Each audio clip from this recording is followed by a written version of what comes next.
2020. Not a good year. That is for everything besides video games, at least. Throughout this summer locked inside, we're all just trying to stay sane, and most of us have turned to video games to help with that.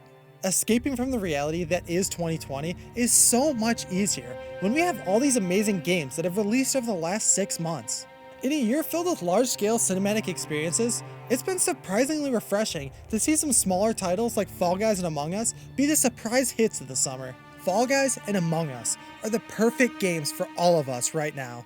They are simple and easy to control, anyone can play them, and the barrier to entry is much smaller than any AAA game. And that's exactly what we all need right now to help us enjoy this hellstorm we call 2020.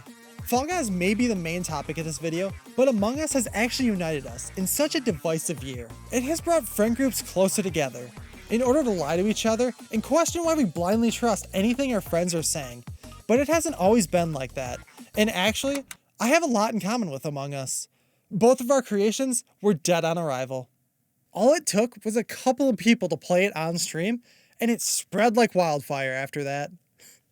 It was the biggest game on Twitch 2 years after it launched, and now I need your help with the same thing. Do you see that little button down there? Zoom out if you can't. You'd be doing me the greatest honor if you could click it and help spread the word of my channel. What are you doing? No! You probably thought you could get rid of me that easily, didn't you? Well, wait a minute. What the hell is your background? Fall Guys wasn't on my radar before its release, but once I saw some of my favorite streamers playing it, I had to give it a shot, and I never play online games. Honestly, I suck at them, and I don't need that constant negativity throughout my entire day. That's why I browse Twitter instead, to escape from all that. This year is hopefully going to be the worst year of our lives. That's a sentence I never thought I would say, but Fall Guys has helped us manage this collective depression that we are all feeling right now. It helped brighten our day, even if it was just for a brief moment. Whether you were watching it on Twitch or playing it yourself, you are immediately struck by the bright color palettes, the ridiculous costumes, and the hilarious animations of these beans. But it's not just the fun colors or the absurd distance the beans fly when they get yeeted that made this game such a big success. It was because the game could be played by anyone. Fall Guys requires only 3 inputs to play it: run, jump, and grab. You can also dive, but that's not necessary in order to win any game. The only game mode in Fall Guys is where 60 contestants are dropped into a game show style tournament, and the only objective is to either survive or reach the end of the obstacle course. Simple enough, but when you first start playing the game, you might think it's an easy win, but you are mistaken. Just because the game is easy to play doesn't mean it's easy to win. You can have an intricate strategy worked out for each round, but all the minigames have some sort of random element to it. With team games thrown into the mix, you could be the best player in your whole group, but if you're playing Jinx and the 2 players at the start don't know what to do, then the game just stalemates. This actually happened to me, and it was hilarious watching them spend the whole minute trying to figure out what to do. After you've memorized how these different strategies are incorporated into each map, you start to develop a winning strategy that does help you win more crowns. Once you've pretty much mastered the game, all you have to account for is everyone else, and sometimes luck just isn't on your side. No! No!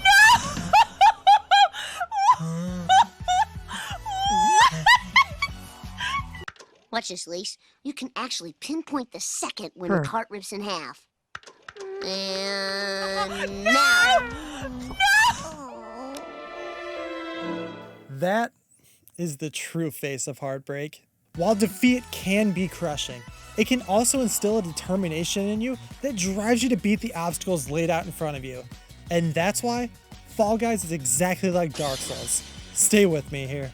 You see, Fall Guys is easy to learn, but tough to master. When I started playing and got to the final round for the first time, I thought I was gonna have a heart attack. I was so enthralled with trying to win, and when I inevitably failed, I felt this insane sense of determination to beat the challenge put out in front of me.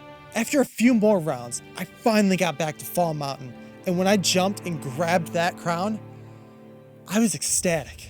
I learned the patterns of the stages, failed a few times in between, and finally clawed my way to victory.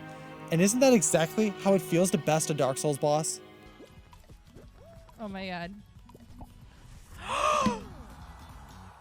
Oh my god, did I just fucking win? Holy shit! Oh my god! What? By the way, that streamer is at Weasellallen, and she's probably my favorite streamer on Twitch right now. Watching Weasel's reactions to Fall Guys really brightened my day, and I look forward to catching her streams anytime I can catch them live. Go check out her Twitch channel. The link will be in the description, but now, back to Dark Souls. I've always heard about the click that Dark Souls players get, where everything just syncs up and they can finally play the game smoothly. I felt this exact click when I played Sekiro last year, and I was hooked as soon as everything finally locked into place. I've been trying to figure out how to describe this exact feeling ever since I fell in love with Sekiro last year. And if you didn't like controller breaking levels of difficulty, then you were never going to feel the click from a Soulsborne game. I had never played a game that replicated this exact feeling until I finally won a crown in Fall Guys. You get this immense feeling of satisfaction, like you just accomplished a giant task, when in reality, you were just the last one standing. I now understand why people play Battle Royale type games, because that winning feeling feels so damn good, and Whisa's reaction perfectly demonstrated this. But she wasn't the only one that couldn't win at Fall Guys.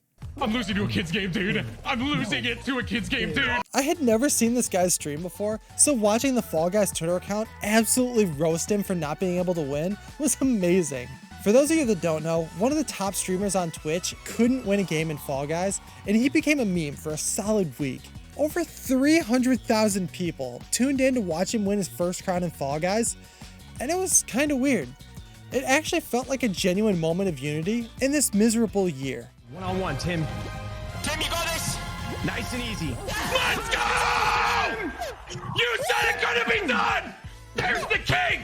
After his win, the Fall Guys Twitter account finally paid him his ultimate respect by following him. And Fall Guys Twitter, if you're watching this video right now, maybe you can throw one my way. This Twitter account has been one of the most insanely well-marketed game accounts out there. The guy that runs it is a YouTuber named Oliver, age 24, and he knew exactly what to do to make this account explode in popularity. When it was first starting out, it would reply to people and also show early developer footage of the game. Once the game launched, the account started reposting fan drawings, gave server maintenance updates, and started talking with the other social media gaming accounts. But most importantly, it leaned heavily into the memes. The meme about the yellow team always being the losers was everywhere, and they used that to their advantage. When they were at just over 600,000 followers, they tweeted out a developer photo saying, if this gets 1 million retweets, they will delete the yellow team in its entirety. They may have fallen short and only gotten 200,000 retweets, but by the next week, they had almost double their followers. So I would say it actually worked out pretty well. Basically, their whole marketing strategy was just to acknowledge as many fans as possible until they got too big that they couldn't acknowledge everyone. Their Twitter success was tremendous. With 1.5 million followers in a month alone, that just proves how much of a success that avenue was for them. Okay, so now we know everything that went into making this game as successful as possible. It came out in a very shitty time where everyone was just looking for anything to distract them. The game is accessible to anyone that can hold a controller, and it's just simple and fun to play. But your product could have been marketed perfectly and still fail to draw in enough players to make the game profitable. Fortunately, Fall Guys had the opposite problem. At launch, the servers couldn't even handle how many players were trying to play their game. Within the first 24 hours, Fall Guys saw 1.5 million players all trying to play on launch day, which was 5 times the amount they were expecting. The game was available on PC and PS4, but if you had PS Plus, you could just download the game for free within its first month. So for me, in order to play Fall Guys, I could either spend $20 on Steam, or I could subscribe to PS Plus for $10 a month and download the game for free. I went with the smart choice by downloading the game for free on PS Plus because it's only $10 a month. And now, I've been playing this free game for 3 months straight. Dumb bitch. This strategy of giving the game out for free worked wonders for Fall Guys, because it actually became the most downloaded PS Plus game ever. It may seem counterproductive to give your product out for free, but it can be tremendous in helping your game succeed. Even though it was free on PS4, it had absolutely no problem selling on Steam. It sold over 2 million copies on Steam its first week alone, and as of October 2020, its sales have reached over 7 million. This game has been a runaway success that no one could have seen coming, but it also couldn't have been released at a better time. Fall Guys and Among Us have shown us that even the simplest games can succeed. They just have to be fun to play. Along with their plans of releasing new seasons and costumes soon, they also held a charity Twitter event in order to raise money for the UK-based charity Special Effect. Special Effect is a charity dedicated to helping people with physical disabilities by letting them try out accessible gaming equipment. At the end of the contest, 4 accounts banded together in order to donate $1 million to get their skins in the game, and the money went to an amazing charity as well. Fall Guys has used its immense platform in order to spread positivity and give back to the community. All the way from $1 million charitable donation to even the smallest things, like a simple retweet, have gone such a long way. They have built their brand on spreading positivity and inclusion, and that's something we've been missing this year. This happiness we see from people playing the game has been exactly what we've needed this year.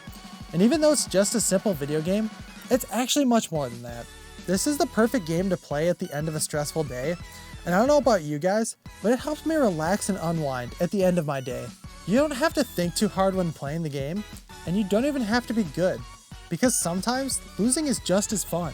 I applaud Mediatonic for not only creating a game that's been fun to play, but also by helping spread optimism amongst the people enjoying it.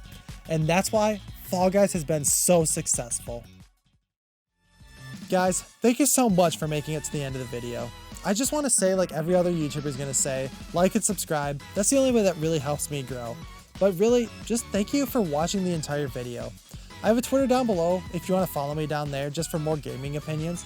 But just basically, just thank you for watching.